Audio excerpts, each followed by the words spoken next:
welcome you to the B-Shifter podcast. You've got John Vance here today. Chris Stewart is with me, along with Frank Leeb. And today we're going to be talking about 30 Fires You Must Know. And this book is authored by Chief Billy Goldfeder and Chief Frank Leeb. It was published in the summer of 2024. And it's really an in-depth examination of 30 significant fires that have deeply impacted the fire service over the past few decades. And every chapter in the book really offers a really nice, detailed narrative and firsthand accounts from individuals who were directly involved in the incidents, ensuring a very clear understanding of those events, which really makes a huge difference because they are fires that people should know about. The book is also includes overviews to set the stage for each chapter and lessons plans designed to facilitate training and reflection within your department. There's a companion website that goes along with that called 30 Fires, the number 30fires.com. And the other nice thing about this is all royalties from this book are donated equally to 4 key charities supporting the fire service community: the Firefighter Cancer Support Network, the First Responder Center of Excellence, the Deputy Chief Ray Downey Scholarship Charity Fund, and the Tunnel to Towers Foundation. Chris and Chief Leeb, thanks for being here today. It's really nice to see you. I'm thrilled to be here. I'm thrilled to be here with Frank. Frank, how are you doing? Now we are going to air this episode, just to be clear, sometime in March, but you have a birthday coming up, I understand. I do, yeah. So my birthday is coming up tomorrow, actually. All right. Well, happy birthday, my friend. More importantly, Mrs. Leib's birthday is on Thursday. I want to make that very clear that one matters too. Yeah. Well. Yeah. In fact, that one is way more important, which is why that was a no-fly zone day for me being on the podcast, because I'm not the sharpest tool in the shed, but I know not to call airstrikes in on myself and do podcasts on Mrs. Leib's birthday. Very wise, my friend. Very wise. Well, tell us a little bit about this book, first of all, because you and Billy collaborated with a lot of other folks in order to make this book happen. Let's talk about a few of the fires first, and then we'll get into the Bret Tarver incident. Yeah, so it's interesting. And again, thanks again for having me on the show. While it's 30 fires you must know, it is actually 31 fires in the book, because one of the chapters, 2 modern single-family dwelling fires, Chapter 11, has 2 fires, and so there's 31 fires. So that means 31 different people who gave their input. But we also, Chapter 1, the Black Sunday fire, had 3 different people that we used to write in their own words, which just the whole book, the value of the book is really in the stories of their own words, right? So for Bret Tarver, that's what Chris wrote. And because you get some of the nuances from the fire and some of the stuff that even when there's a NIOSH report done, that may not make the final report for various reasons and different things that come out. This book was a true labor of love. Billy and myself had spoken back and forth about it aggravates me to no end when I go somewhere and there's a memorial in a firehouse or in a courtyard or wherever, and you go and you talk to the firefighters that work there. And I've done this. This has happened in a couple of places around the country where they don't even know why there's a plaque on their wall. And if we don't learn from our history, especially our own history, we're going to repeat it. And we shouldn't need to repeat the history. We should, we should be better than that, and not just learn from our own history, but learn from others, because when we lose a brother or sister on the fire ground, it is a generational impact. It continues to reverberate 20, 30, 40, 50 years later. The New York telephone fire, we're coming up, by the time this broadcast it'll be past its 50th anniversary. The end of February will be 50 years. And it's still, knowing Danny Noonan's, his daughters, his cousins, and just seeing the impact that has, right? And Danny passed away last year, which you could say he was one of the lucky ones that he lived a relatively long life, even though he battled occupational cancer for a long time. But we have to understand the history, and far too often we're historically illiterate. And when we're historically illiterate, we run the risk of having to repeat lessons and put families and our brothers and sisters and ourselves through a great deal of grief and pain, perhaps unnecessarily, because these are, in this book, these fires, these 31 different fires, are fires that can happen anywhere in any community. From whether we're talking about a Knights of Columbus Hall or a McDonald's, a propane explosion, these are all, or a supermarket in Phoenix. These are everyday occupancies that every community has. And even, places of worship like the Ebenezer Baptist Church fire in Pittsburgh. I mean, every community has these type of buildings. There are several of these that we talk about when we do our classes, in particular the Hackensack Ford fire. And I am just amazed how much coverage that had at the time, because we had FETN at my department. So remember the old FETN was real educational, and they covered it extensively. And people just don't know about it, and now I'm able to refer them to the book to say, hey, there's more about that fire here and some of the other ones. But we owe it to the fire service to let people know. And a question for you guys, and I don't know if there's an answer to this, but Jeff, who we work with, says firefighters have this flaw that unless it happens to us, it didn't happen. It's kind of a proclivity towards that. How can we change that? I mean, of course, the book helps, but how do we get the book and the information into folks' hands so that we change that pattern?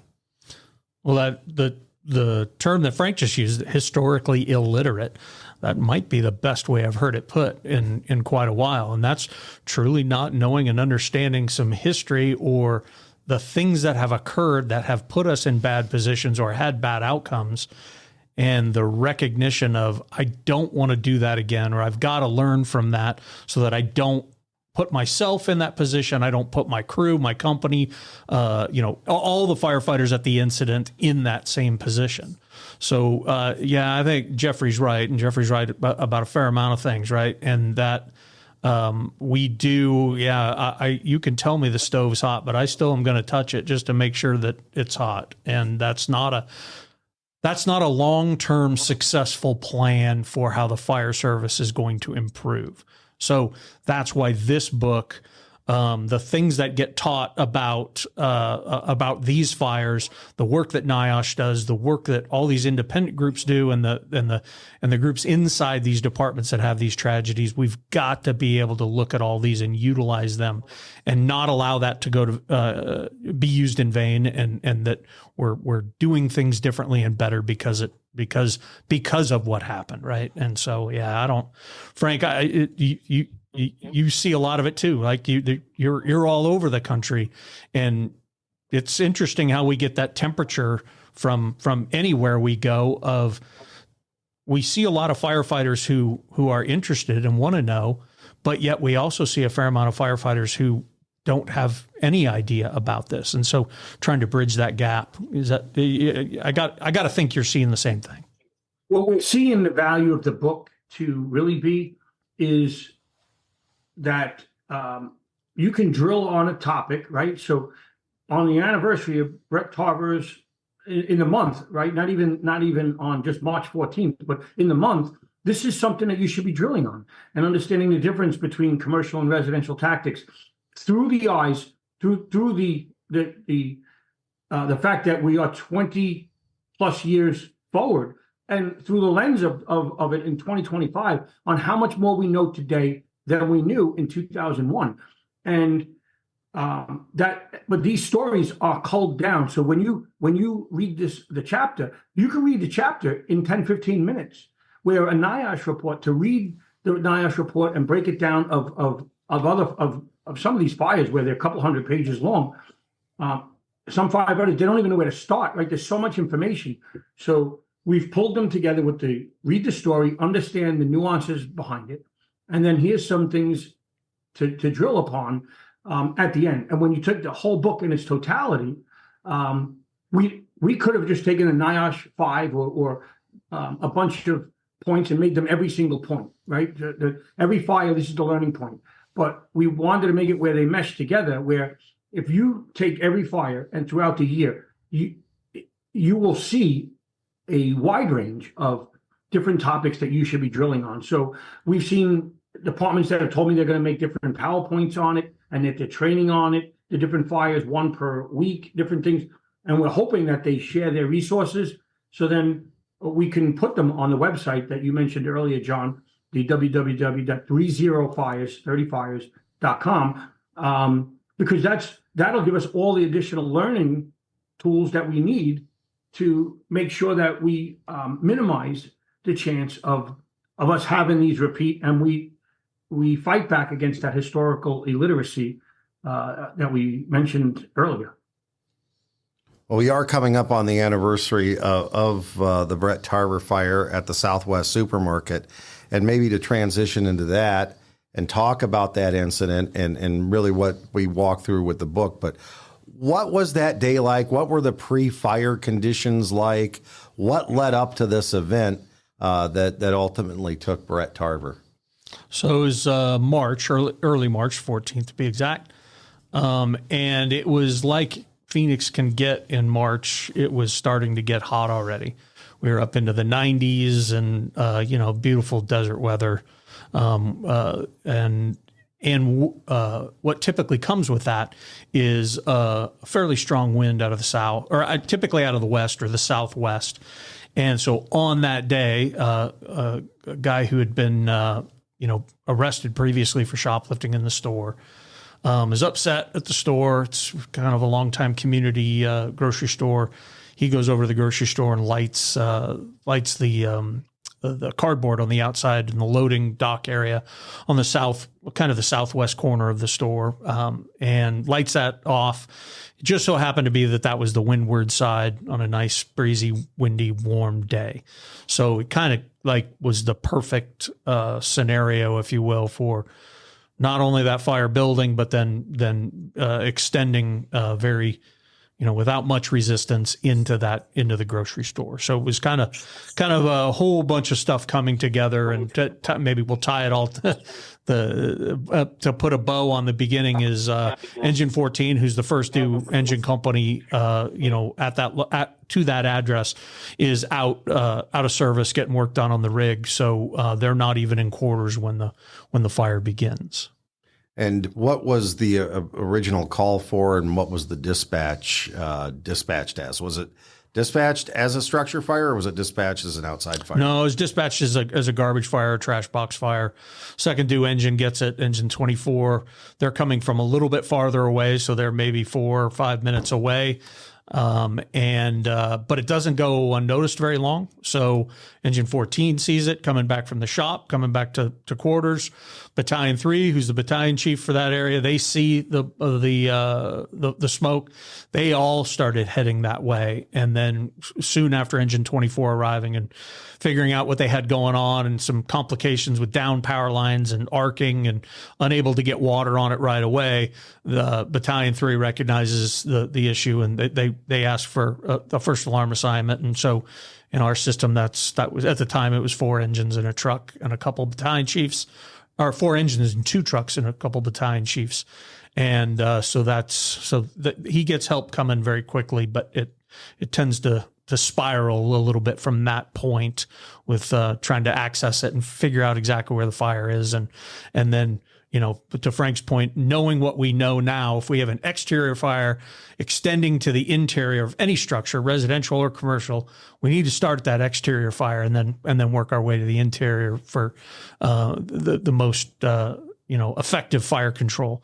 So we didn't really know that at the time. It's kind of what happened, but it really there were things getting in the way of us actually doing a better job that day of getting water on the fire. And Frank, what's your experience with those outside fires that become inside fires? Have you seen this generally happen? Because I know there are a couple of occasions in the book where you're talking about a few similar incidents. To where the fire started, and everybody wants to be. We luckily, right, we have a fire service that wants to be interior firefighters, and they want to go inside, and they do that. But we need to make sure that we're getting fire. We need to get water on the fire when it starts on the outside. On the outside, right? The chapter ends with a pretty good quote, right, Chris? I got to find it because it's a great. The last quote really drives home the fact, but it happens way too often. So in the end, the safest way to do something is also the quickest and most effective, and must become the only way we perform.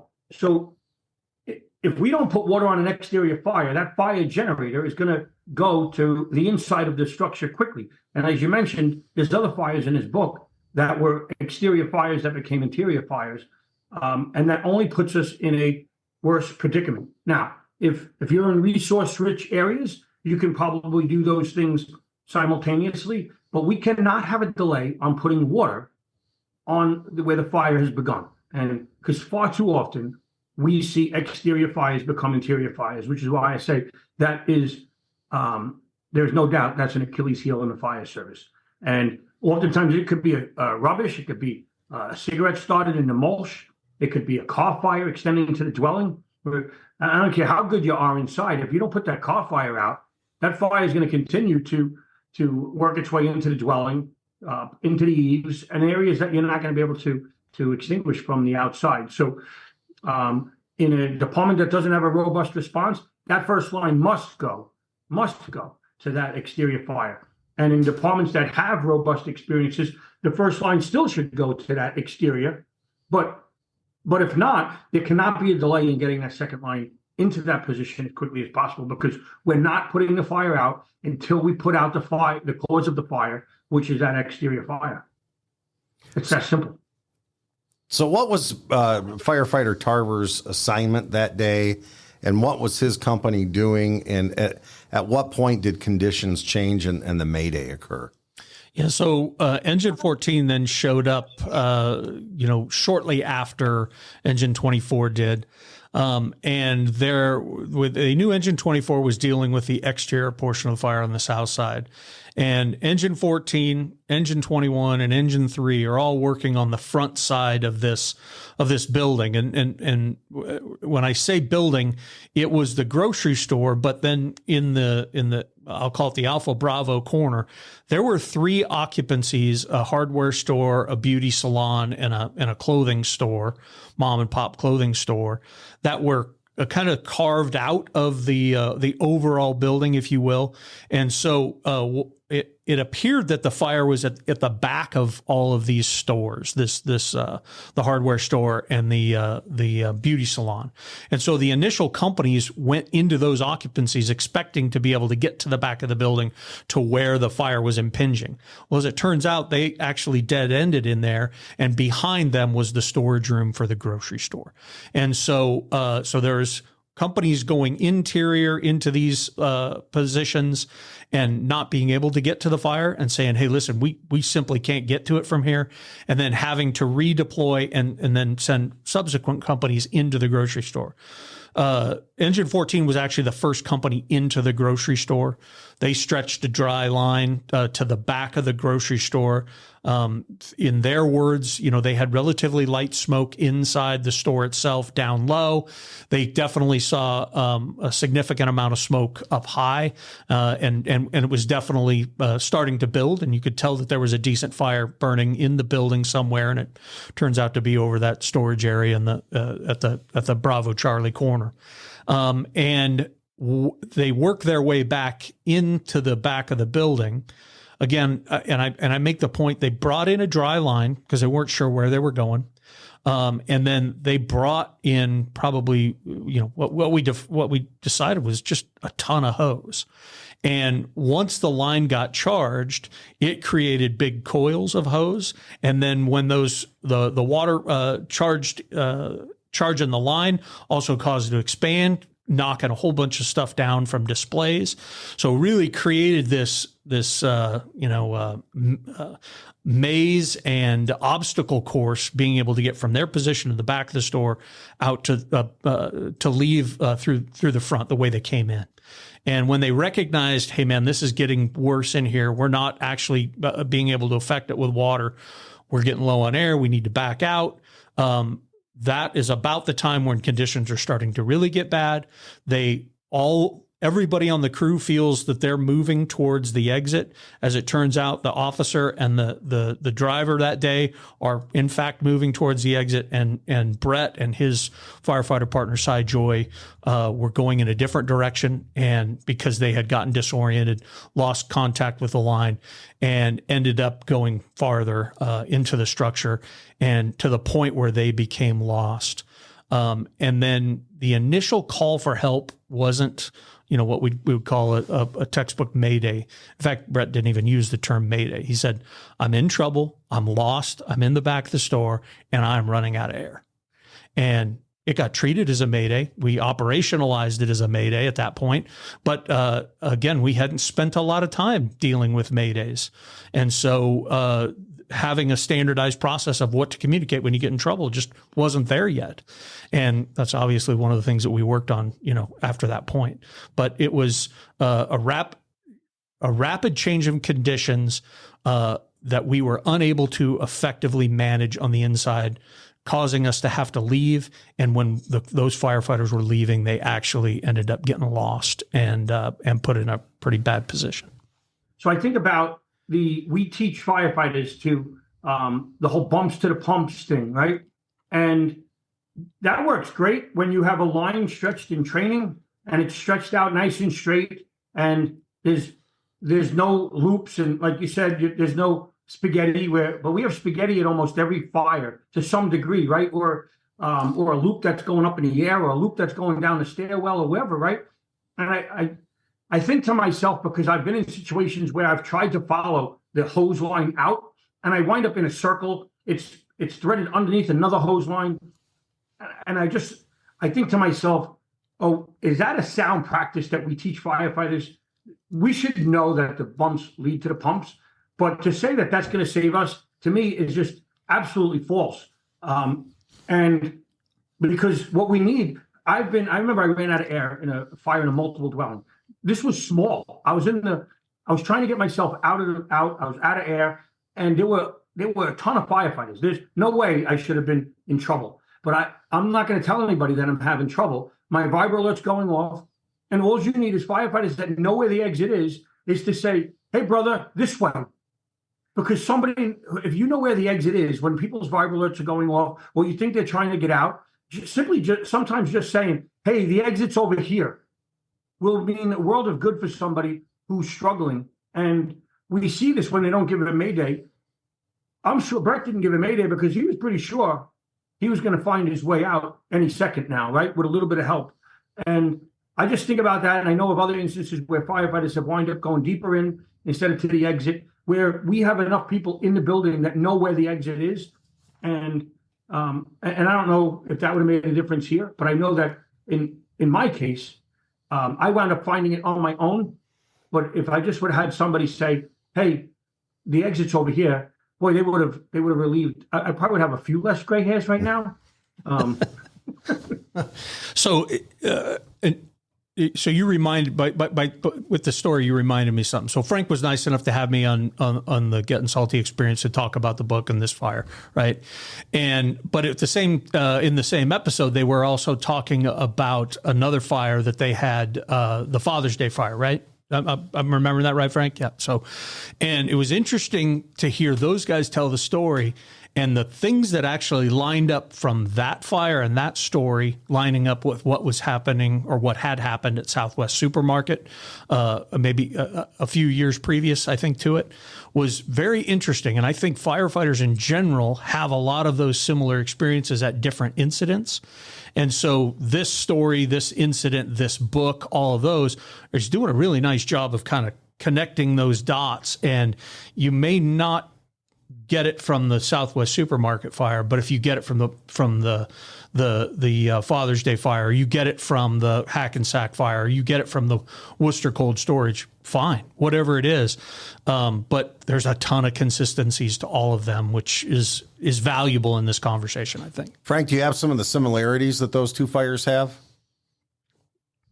I think just the communication. I think making sure that again, we're all our brother's keeper, and knowing and that communication on the scene of where a firefighter is, where somebody comes up to you, to pull you in a certain direction. Hey, the exit's this way. I think those little nuances are so often forgotten. And like Chris says, we could pull these from all these different fires. There's a lot of similar threads here, but I look at the importance of that one, of just making sure that if you see a firefighter who's getting up onto the aerial and he has way more tools than he should normally have, and you see he's a new firefighter, somebody's got to say something to stop. That could be another domino falling, right? We are safety is a byproduct of our training and our ability for our well-trained firefighters on scene, when they see someone who may not be as well-trained, we have to say something when we see something that could lead to a serious injury or death. And so that was all. I know I didn't answer your question, but there's I got to think about that. What are more of the threads that we could pull from the two of those fires? But there was another point as I hear Chris talking, I'm like, oh, we could talk about this, right? There's so many other different little things that you could talk about, and it doesn't have to necessarily be related to the fire that we're talking about. They're learning points to make us better in the long run and collectively, right? Whether it's these 31 fires, in the 30 fires you must know, or other experience that Chris has had, I've had, or you've had, that we could cull these together and say, hey, the bumps to the pump thing is something that annoys me that we teach our firefighters that as that's the saving grace to get out of the building. Right. Once they realized, or firefighter Tarver realized he was in trouble, and that gets transmitted, and command realizes he's in trouble. What were some of the challenges that the rapid intervention team faced, the other firefighters there, the command staff? What happened from that moment on? So I'll say that there was not dedicated rapid intervention at that moment. So what occurred was all of because it's early enough on in the incident that all the crews that just came out of the building that were in there with Bret immediately respond to Bret being in trouble. And they're turning right back around and headed into the building, regardless of how much air is in their bottle. And regardless of their, I remembered being there. I know where to go. Whether they really did or they didn't, who actually know? Only they actually really know. So there was an unorganized response, well-intentioned, unorganized response initially to going back in to getting him, and that's really what creates these additional maydays. So there's this initial wave of folks going in. Oh, I know where Bret is. We'll go get him. Then there's another group of companies that arrived that are sent into the building that have not been in the building yet. So they're full of air, but they're spending a lot of time looking for him. And then once they actually find him and get hands on him, Bret was, he had been breathing smoke for quite a while. He was, had a lot of carbon monoxide toxicity and was not rational in any way. And he was literally starting to fight against them, and pushing them away. And Bret was a big old rascal, and he's not somebody I wanted to wrestle on a good day, let alone in a smoky environment, and trying to get him out. And so ultimately, once he goes unconscious, they have then the ability to kind of recognize where he is, develop a plan on who's going to get him. and I say a plan like it was well organized. It really, really wasn't until almost the very end, with them sending companies in from a couple different directions. They recognized that they were actually closer to the loading dock on the Bravo side to be able to. That was a shorter distance to get him out, and so they started working from that side of the building. But there were a lot of obstacles, a lot of things challenging him, including the fact that the fire was growing. There really was no evidence that any water was flowed after the initial Mayday, and we were ventilating that building like you couldn't believe. And so, again, unbeknownst to us in the moment, what we thought was the right thing to do was ultimately making it more difficult for us to work in there and creating worse fire and smoke conditions. How many more Maydays were there? I think there's a total of 13 Maydays. Oh, wow. And there were also some other respiratory arrests that occurred. Yeah, right? So the two other firefighters came out of the building in respiratory arrest. They both were revived on the way to the hospital, and unfortunately, Bret wasn't. Okay, so they get firefighter Tarver out. Any resuscitation attempts unsuccessful, and unfortunately, the fire department suffered this loss and went through a tremendous period of recovery where all that was learned in real time was shared with the American Fire Service. Because I remember FDIC 2002, there were classes already about the incident and what had been learned so far. 2003, 2004, it just went on, and everything was being shared. So talk about the aftermath and what really changed, not only for the Phoenix Fire Service, but the American Fire Service as a whole because of this incident. Well, I can talk about Phoenix, and maybe Frank can talk a little bit about the fire service because I only saw it from basically from the front row. But I would be remiss every single time I talk about this if I don't talk about the level of courage it took Chief Bernasini to make the decisions he made about how he was going to tackle this. And I'll even use a quote that Billy used when we were speaking about it on the last show, was that he asked Bruno, like, hey man, why this is like pretty treacherous ground you're headed towards? And he's like, hey, the attorneys are going to find out anyway. Mm-hmm. So we might as well talk about it, right? There isn't going to be any mysteries here as to what went on, whether we talk about it or somebody else does. Let's get out in front of this and let's act like it matters to the fire service, because it should, and it does. And so that, like, I can't put a number on it. I think it's less than 1% of the leadership of the American Fire Service then and today would have the courage to handle it that way. Because there's so many things pulling us in a bunch of different directions. So I'm thankful that it did. I'm thankful for the example that it set. And then I'm thankful for the changes that it actually made, both internally and for the broader perspective. One of the very first decisions that he made was to bring every single crew regionally on duty through the back of the building. And that could not have been a better decision to set the tone for how this thing was going to go, because we know firefighters, we know how they behave, we know our mindset and attitudes. If there isn't some shared perspective, it's very easy for firefighters to go, well, that wouldn't happen to us. This was a C shift fire. That's a C shift thing. I was a B shift at the time. That ain't happening on a B shift. That bullshit. It's highly likely it would have and could have. And so that set the tone. And then as I look back on my career, there was not a more focused part of my time in the Phoenix Fire Department from 2001 to 2006 when Bruno ultimately retired. Because everything the department did and everything we did on the inside was focusing on what can we learn from this incident? How can we do it better? And then how are we going to share that?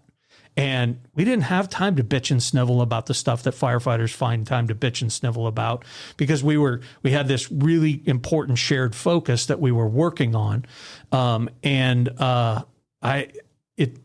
sad to say that tragedy has to kind of create that in a lot of organizations, but I think we've seen it in multiple places, not just in this instance. So that was like I don't I don't want the incident to ever happen again. However, man, if I could relive those 5 years over and over in my career and perpetuate those in my career, man, we would have gotten a lot more stuff done, as we move through the fire service and mature. So I saw that from the inside, and then everything, like I said, was focused on how are we not going to let this happen again. And we were very, very good at saying, that didn't work. We tried to make our policies and procedures work. They didn't work. So we said, all right, what do we got to do?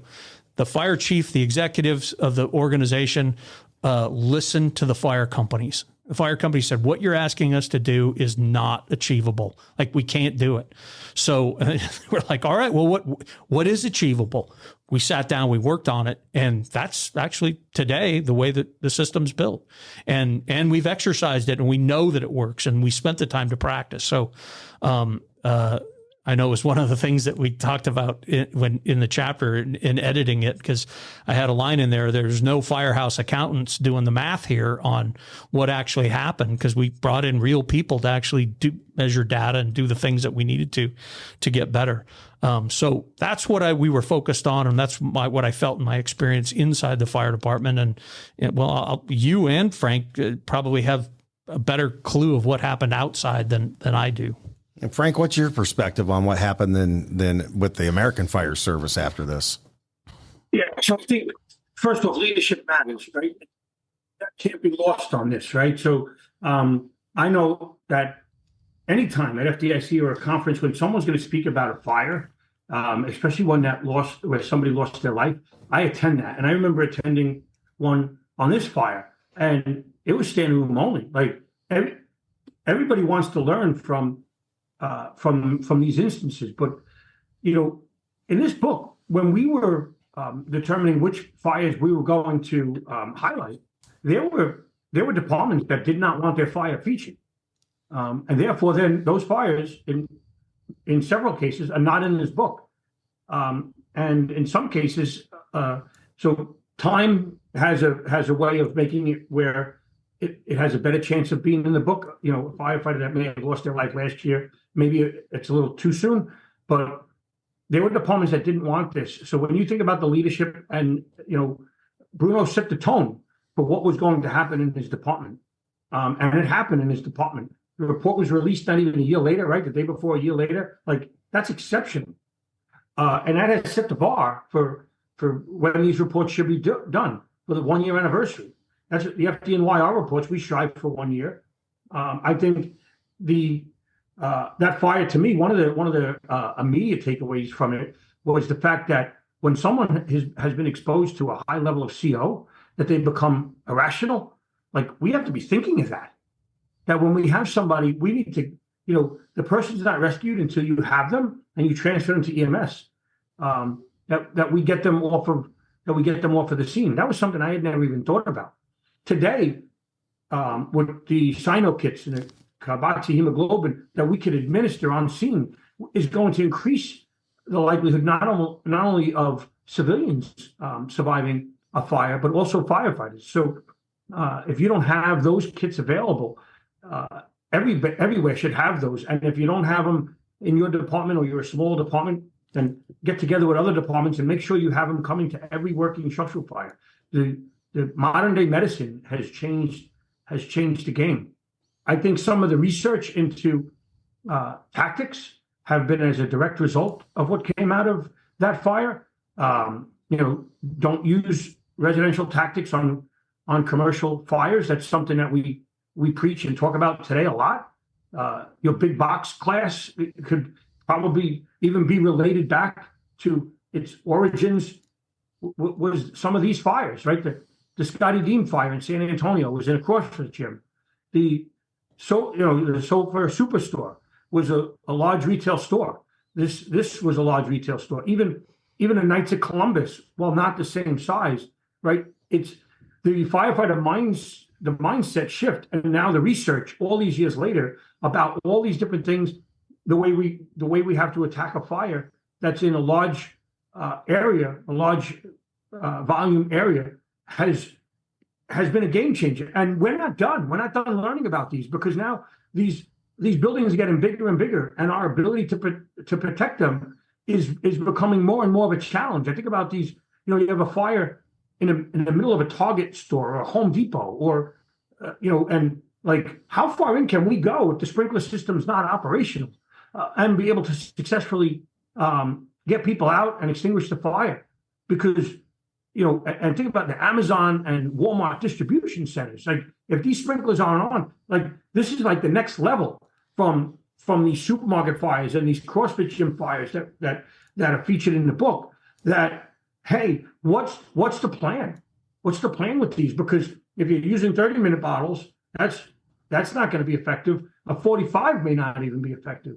So having a plan, these are challenges that we're still going to see the impacts of, which I believe largely got the origins from this fire.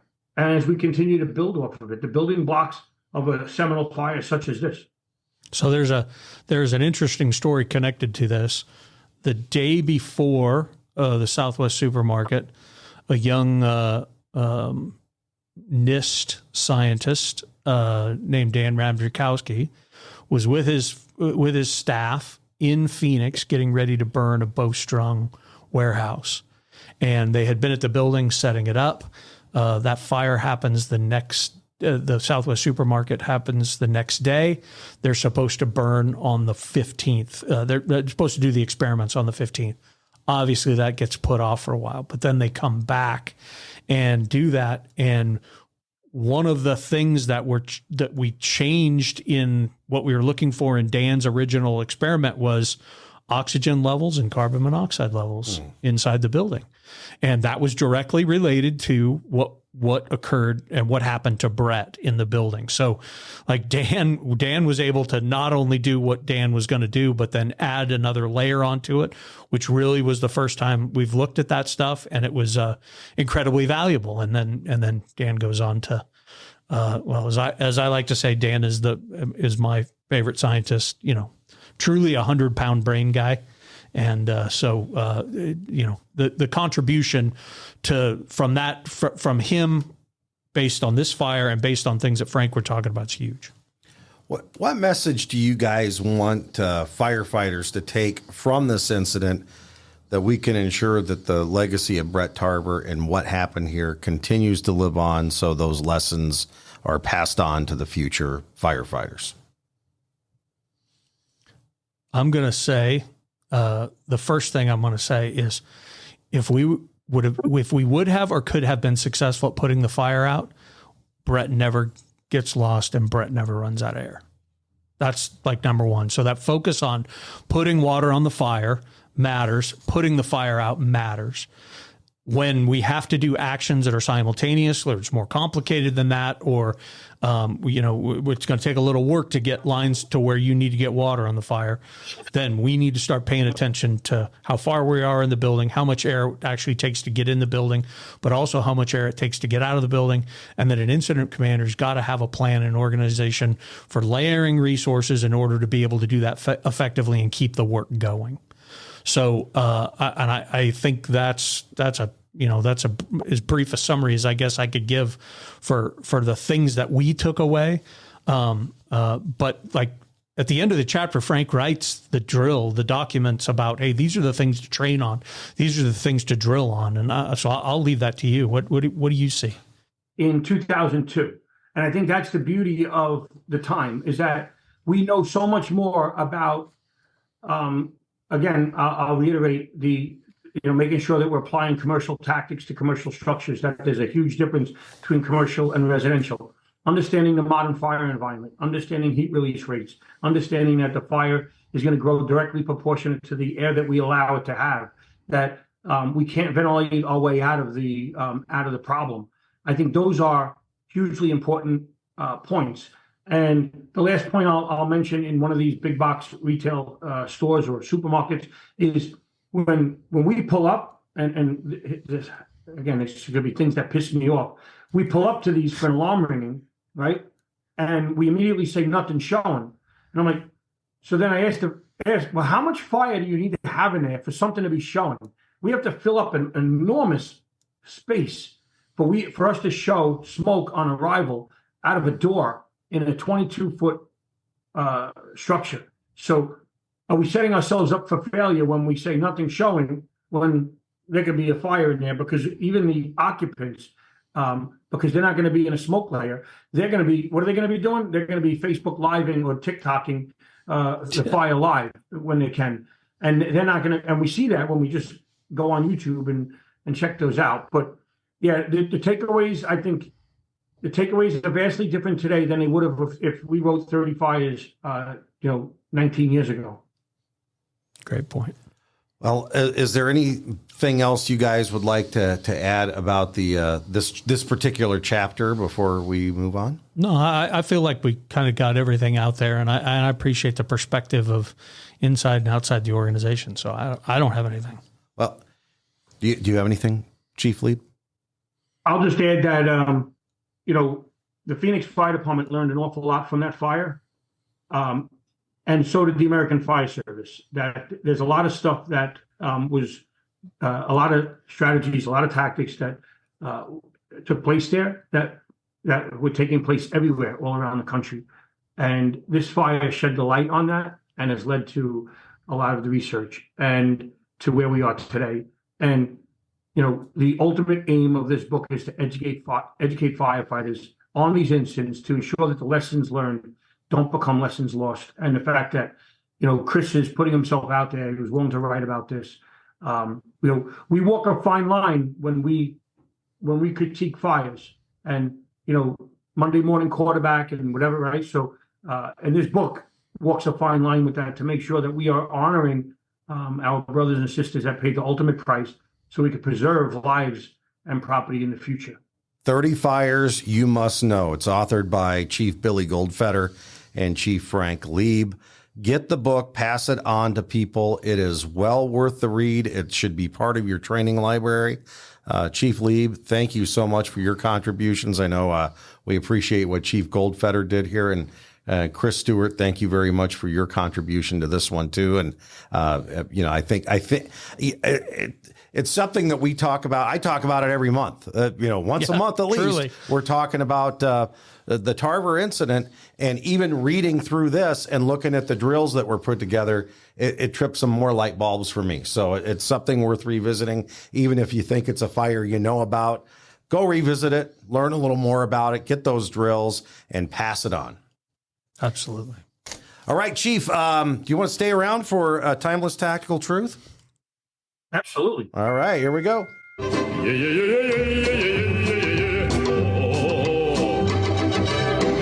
The music makes us so happy. Okay, Timeless Tactical Truth from Chief Alan Bernasini. Today we have the 9 of diamonds.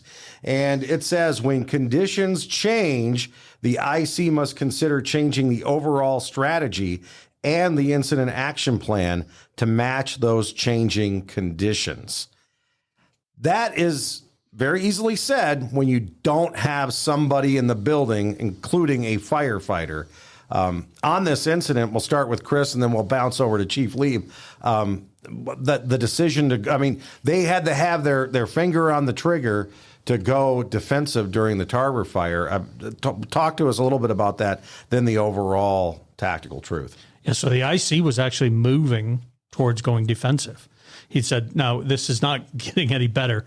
We need to go defensive. He was pulling people out of the building in order to make that happen when Bret and Cy get disoriented and get lost. And so the recognition was there.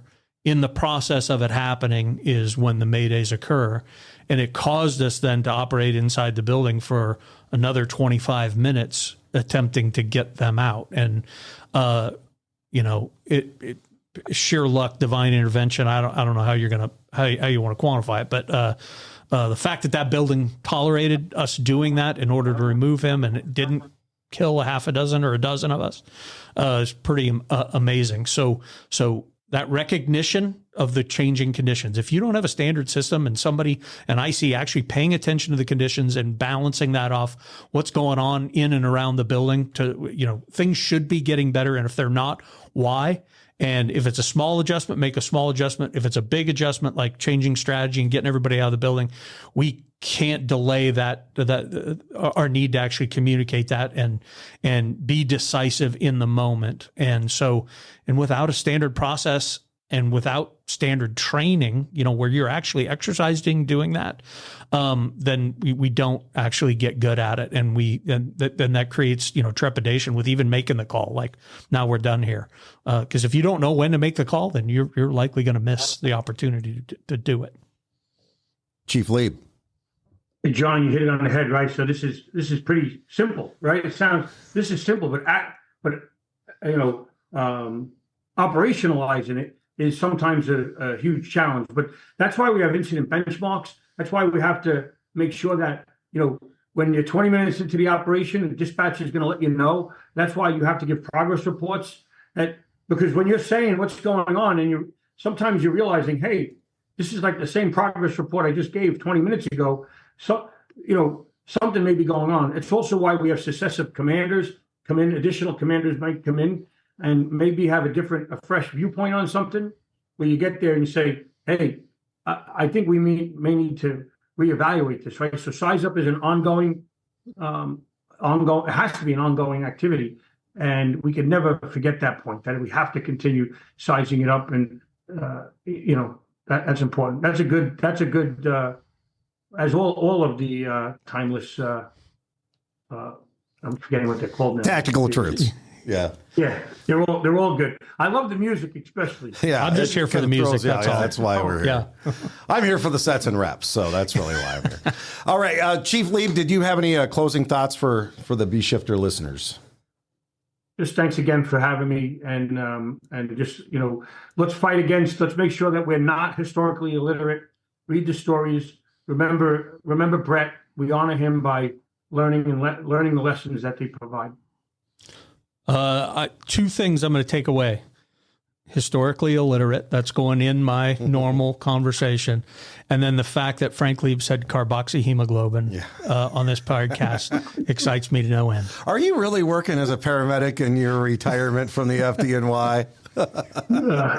Well, listen, it's the holistic approach to our profession. When we know that there's something that has made the survival rate for victims, right? You look at the firefighter rescue survey, the thousands of of rescues they have, let's get that to 10,000. And one of the ways we're going to do it is by utilizing medicine and quality pre-hospital care as well. 100%. I got pre-hospital care in there. Yeah. But it completes the cycle, right? Is finding them and getting them out is not the end all, right? There's another component to getting those folks to what they need to actually be survivable. Chief Leeb, thanks for being here today. It's always good to see you, buddy. And you take care. Enjoy your birthday, and enjoy your wife's birthday and Valentine's Day, because they're all kind of probably taxing the system, so to speak, right now. But thanks for being here. It's always good to see you, buddy. Thanks. Good to see you, too. All right. Thanks for joining us on this B-Shifter podcast. Thanks to Chris Stewart, who will be back around with us very soon once again. Take care and be safe.